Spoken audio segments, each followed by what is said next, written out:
Are left with what they say are more questions than answers. WHS 1119's Lena Gephardt and photojournalist Aspen Hester are talking with a neighbor who says they got a letter from that property owner and the Metro Council member who talked with that owner today. I mean, if you had asked me to predict there's going to be a shooting somewhere in town tonight, there was nothing that would have said, look out for that. Around 1 a.m. Monday, police were called to this Airbnb at 1305 East Washington Street after reports of gunfire. 3 minors were shot.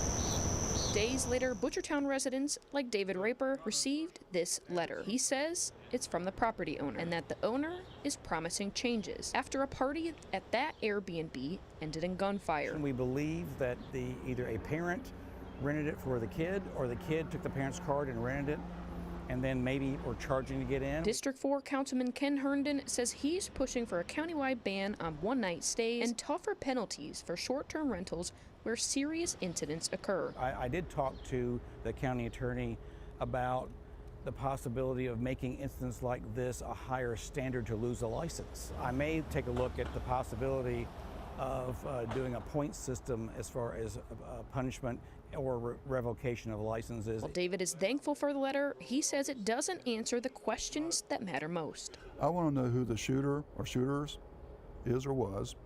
I want to know how many weapons. I want to know what kind of weapons. I want to know where those weapons came from. LMPD says their non-fatal shooting unit is continuing to investigate. With no additional updates, neighbors like David are pushing for more. What are they going to do to make sure this is make it more difficult for this to happen? That's the big lesson here. Including swifter and stricter action from investigators, property owners, and city leaders. Lena Gephardt, WHAS 11, Night Team on your side.